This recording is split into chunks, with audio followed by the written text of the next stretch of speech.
Hi മക്കളെ, അപ്പൊ നമ്മുടെ +1 കഴിഞ്ഞു അല്ലെ? ഇനി നമ്മൾ +2ലേക്കാണ്. അപ്പൊ നിങ്ങളോട് +1 +2 ഇങ്ങനെയാണ്, ഇതുപോലെ പഠിക്കണം എന്നൊക്കെ ഇനി പറഞ്ഞു തരേണ്ട കാര്യമില്ല. കാര്യം എന്താണെന്ന് വെച്ച് കഴിഞ്ഞാൽ നിങ്ങൾ +1 ഇപ്പൊ മനസ്സിലാക്കി, എക്സാം എഴുതി, നിങ്ങൾക്ക് എന്താണെന്ന് ഇപ്പൊ ഒരു ബേസിക് ഐഡിയ കിട്ടി ഇല്ലേ?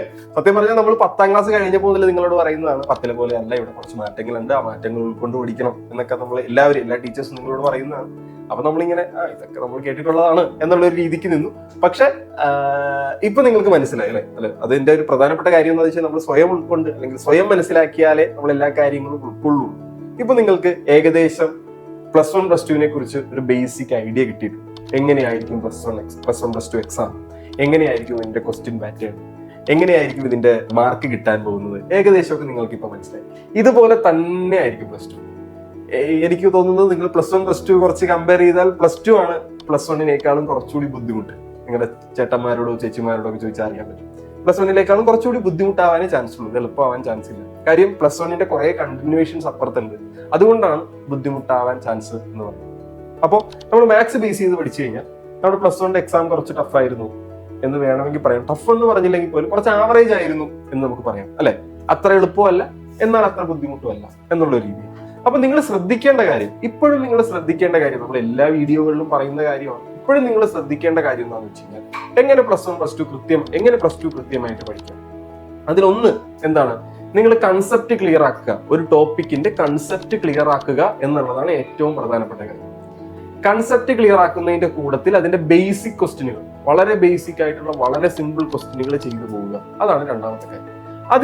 ഈ രണ്ട് കാര്യങ്ങളും നിങ്ങൾക്ക് എവിടെ നടക്കും? നിങ്ങൾ ഈ നമ്മുടെ വൺ ഷോട്ട് സീരീസോ അല്ലെങ്കിൽ പിന്നെ ഏതാണ് നമ്മളുടെ ലൈവുകളോ യൂട്യൂബ് ലൈവുകളോ ഒക്കെ കണ്ടു കഴിഞ്ഞാൽ ഈ രണ്ട് കാര്യങ്ങളും ഓക്കെ. ഇത് കഴിഞ്ഞ് ഇപ്പൊ ചിലർ വിചാരിക്കും ഇപ്പൊ നിങ്ങൾക്ക് ചാപ്റ്റർ സെറ്റായി. സത്യം പറഞ്ഞാൽ ഇപ്പൊ ചാപ്റ്റർ സെറ്റായോ? നിങ്ങൾ തന്നെ ഒന്ന് ആലോചിച്ചു. ഇപ്പൊ ചാപ്റ്റർ നിങ്ങൾക്ക് സെറ്റ് ആയിട്ടില്ല. ഇപ്പൊ ചാപ്റ്ററിന്റെ ഒരു ബേസിക് ഐഡിയ നിങ്ങൾക്ക് കിട്ടി.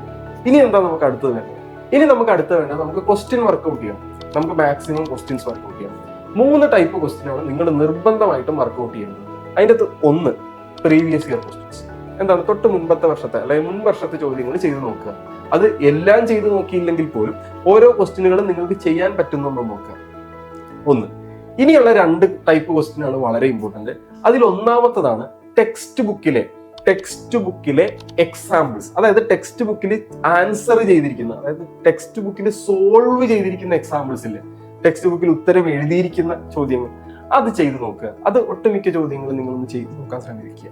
മൂന്നാമതെയാണ് ഈ എക്സസൈസിലേക്ക് കിടക്കുന്നത്. അതായത് നിങ്ങൾക്ക് ഓരോ ടോപ്പിക് കഴിയുമ്പോൾ എക്സസൈസ് 1.2, 2.3, 2.5 അങ്ങനെ ഓരോ എക്സസൈസുകൾ കാണാം, ചോദ്യങ്ങൾ, ക്വസ്റ്റ്യൻസ്, പക്ക ക്വസ്റ്റ്യൻസ്, അത് സോൾവ് ചെയ്യുക. അപ്പൊ 3 ടൈപ്പ് ക്വസ്റ്റ്യൻസ് ആണ് നമുക്കുള്ളത്. ഏതൊക്കെയാണ് പറഞ്ഞ്?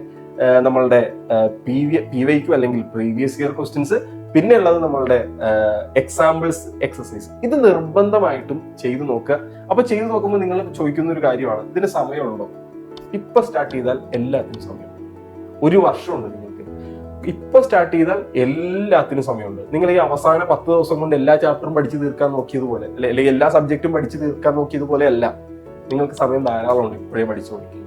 അപ്പൊ ഇത്രയും ക്വസ്റ്റ്യൻസ് ചെയ്ത് കഴിയുമ്പോൾ നിങ്ങൾക്ക് ഇതിനെപ്പറ്റി ഏകദേശം ഒരു ബേസിക് ഐഡിയ കിട്ടി. ഇപ്പോഴാണ് സത്യം പറഞ്ഞാൽ ഒരു ചാപ്റ്ററിനെ പറ്റി നിങ്ങൾക്ക് ഐഡിയ കിട്ടുന്നത്. കേട്ടല്ലോ? പിന്നെ ചിലർ ചോദിക്കുന്ന ചോദ്യങ്ങളുണ്ട്, മിസ്സലേനിയസ് എക്സാമ്പിൾസ് അല്ലെങ്കിൽ എക്സസൈസ് ചെയ്യണോ, അല്ലെങ്കിൽ എക്സംപ്ലർ എന്ന് പറയുന്ന ഒരു സാധനം, അതായത് NCERTക്ക് വേണ്ടി അഡീഷണൽ ക്വസ്റ്റ്യൻസ് എക്സംപ്ലർ എന്ന് പറയുന്ന പേരിലാണ്, അത് ചെയ്യണോ? ഞാൻ പറയും, നമ്മളൊരു ബോർഡ് ലെവലിൽ പരീക്ഷ എഴുതുന്ന കുട്ടികളാണെങ്കിൽ, ഒരു കേരള ബോർഡിൽ പരീക്ഷ എഴുതുന്ന കുട്ടികളാണെങ്കിൽ അവർ ചെയ്ത് നോക്കണ്ട എന്നുള്ളതാണ് എൻ്റെ ഒരു അഭിപ്രായം. പിന്നെ ആര് ചെയ്യണം എന്ന് ചോദിച്ചു കഴിഞ്ഞാൽ, ഇപ്പൊ നമ്മുടെ എൻട്രൻസ് എക്സാമുകൾ, JEE പോലുള്ള എൻട്രൻസ് എക്സാമുകൾ പ്രിപ്പയർ ചെയ്യുന്ന കുട്ടികളില്ല, അത് താല്പര്യമുള്ളവർ അല്ലെങ്കിൽ അത് മുന്നിൽ കണ്ടുകൊണ്ട് പഠിക്കുന്ന കുട്ടികളുണ്ടെങ്കിൽ അവർ നിർബന്ധമായിട്ടും അതൊന്ന് അറ്റൻഡ് ചെയ്യാൻ നോക്കുക. ആ മോഡൽ ക്വസ്റ്റ്യനുകൾ നമുക്ക് പ്രതീക്ഷിക്കാവുന്നതാണ്. കേട്ടല്ലോ? അപ്പൊ നിങ്ങൾ നിർബന്ധമായിട്ടും പഠിക്കേണ്ടത് ടോപ്പിക്, സിമ്പിൾ ബേസിക് ക്വസ്റ്റ്യൻസ്. ഇതാണ് ആദ്യത്തെ സെഷനിൽ നിങ്ങൾ ക്ലിയർ ചെയ്യേണ്ടത്. പിന്നെ നമുക്കൊരു 3 മോഡൽ ക്വസ്റ്റ്യൻസ് ഉണ്ട്. ഏതൊക്കെയാണ്? PYQs, example, exercise. ഇത്രയും കുറിച്ചൊരു ബേസിക് ഐഡിയ നിങ്ങൾക്കുണ്ടെങ്കിൽ നിങ്ങൾക്ക് എല്ലാ ചാപ്റ്ററുകളും എളുപ്പമായിരിക്കും. കേട്ടല്ലോ? ഇതാണ് ഇവിടെ ശ്രദ്ധിക്കേണ്ട കാര്യം. ഈ മോഡലിൽ പഠിച്ചു പോയാൽ നിങ്ങൾക്ക് എല്ലാ സബ്ജക്റ്റുകളും എളുപ്പമായിരിക്കും. പിന്നെ ഇപ്പോഴും നിങ്ങൾ മനസ്സിലാക്കേണ്ട ഒരു കാര്യം, NCERT ബേസ് ചെയ്ത് തന്നെ പഠിക്കാൻ ശ്രമിക്കുക. ഒട്ടുമിക്ക എല്ലാവരും അങ്ങനെ തന്നെയാണ് നിങ്ങളെ പഠിപ്പിക്കുന്നത്. പക്ഷെ അതൊന്ന് ഉറപ്പുവരുത്തുക, NCERT ബേസ് ചെയ്താണോ പഠിക്കുന്നത്. NCERTയിൽ നിന്ന് മാത്രമായിരിക്കും നിങ്ങൾക്ക് ചോദ്യങ്ങൾ വരുന്നത്. നമ്മുടെ ടെക്സ്റ്റ് ബുക്കിൽ നിന്ന് മാത്രമായിരിക്കും നിങ്ങൾക്ക് ചോദ്യങ്ങൾ വരുന്നത്. പുറത്തുനിന്ന് ചോദ്യങ്ങളൊന്നും നമുക്ക് അങ്ങനെ പ്രതീക്ഷിക്കേണ്ട കാര്യമില്ല, അങ്ങനെ വരാറുമില്ല. അപ്പോൾ NCERT ബേസ് ചെയ്തായിരിക്കും എല്ലാ ചോദ്യങ്ങളും അതിന്റെ പുറത്ത് പോകാറില്ല. അപ്പൊ NCERT ബേസ് ചെയ്ത് പഠിക്കാൻ കൂടുതൽ ശ്രമിക്കും. അപ്പോൾ ഇപ്പൊ നമുക്ക് എല്ലാ പ്രശ്നങ്ങളും മനസ്സിലായി. ഇനി എന്താ നമ്മൾ ചെയ്യേണ്ടത്? +2 ആ പ്രശ്നങ്ങൾ മാറ്റി, അല്ലെങ്കിൽ നമുക്ക് ആ പ്രശ്നങ്ങൾ ഇല്ലാതാക്കി വേണം നമ്മൾ +2 പഠിക്കാൻ. +2 പഠിക്കുമ്പോൾ നിങ്ങൾക്ക് പ്രശ്നമായി നിൽക്കുന്ന വേറൊരു കാര്യം കൂടിയുണ്ട്. എന്താണ്? +1 പഠിച്ച കുറെ ചാപ്റ്ററുകളുടെ കണ്ടിന്യൂവേഷൻ ആണ് +2 കുറച്ച് ചാപ്റ്റർ. അപ്പോൾ നമ്മൾ ഇവിടെ പഠിപ്പിക്കുമ്പോൾ നമ്മൾ ശ്രദ്ധിക്കേണ്ട കാര്യം, അതായത് ഇവിടെ പഠിക്കുമ്പോൾ നമ്മൾ ശ്രദ്ധിക്കേണ്ട ഏറ്റവും സിമ്പിൾ ആയിട്ടുള്ള ഒരു കാര്യം എന്താണെന്ന് വെച്ച് കഴിഞ്ഞാൽ, നമുക്ക് +1 റിലേഷൻ ആൻഡ് ഫംഗ്ഷൻസ് എന്ന് പറയുന്ന ഒരു ചാപ്റ്റർ ഉണ്ടായിരുന്നു അല്ലെ? ആ റിലേഷൻ ആൻഡ് ഫംഗ്ഷന്റെ കണ്ടിന്യൂവേഷൻ ആണ്, ബാക്കിയാണ് +2 റിലേഷൻ ആൻഡ് ഫംഗ്ഷൻ ഉണ്ട്. അപ്പൊ +2 റിലേഷൻ ആൻഡ് ഫംഗ്ഷൻ പഠിക്കുമ്പോൾ അവിടുന്ന് എന്തെങ്കിലും ചെറിയ 1-2 കാര്യങ്ങൾ നമ്മൾ അറിഞ്ഞിരിക്കണ്ടേ? അതിനുവേണ്ടി നമ്മൾ ആപ്പിൽ നിങ്ങൾക്ക് വേണ്ടി റീക്യാപ്പ് എന്ന് പറയുന്ന ഒരു സാധനം പ്രൊവൈഡ് ചെയ്യും.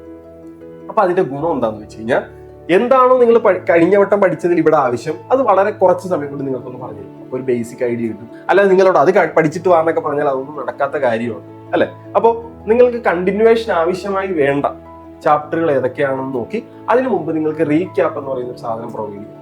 പിന്നെ ബാക്കി എല്ലാ സാധനങ്ങളും നമ്മൾ ആപ്പിൽ പ്രൊവൈഡ് ചെയ്യുന്നതാണ്. നിങ്ങൾക്ക് എക്സാമ്പിൾ ഉണ്ടാവും, എക്സസൈസ് ഉണ്ടാവും, PYQs ഉണ്ടാവും, അഡ്വാൻസ്ഡ് ക്വസ്റ്റ്യൻസ് ഉണ്ടാവും, എല്ലാ ടോപ്പിക്കുകളും സബ് ടോപ്പിക്കുകളും ഉണ്ടാവും. ഇതെല്ലാം അവിടെ ഉണ്ട്. നിങ്ങളൊന്ന് കണ്ട് പഠിച്ചാൽ മതി.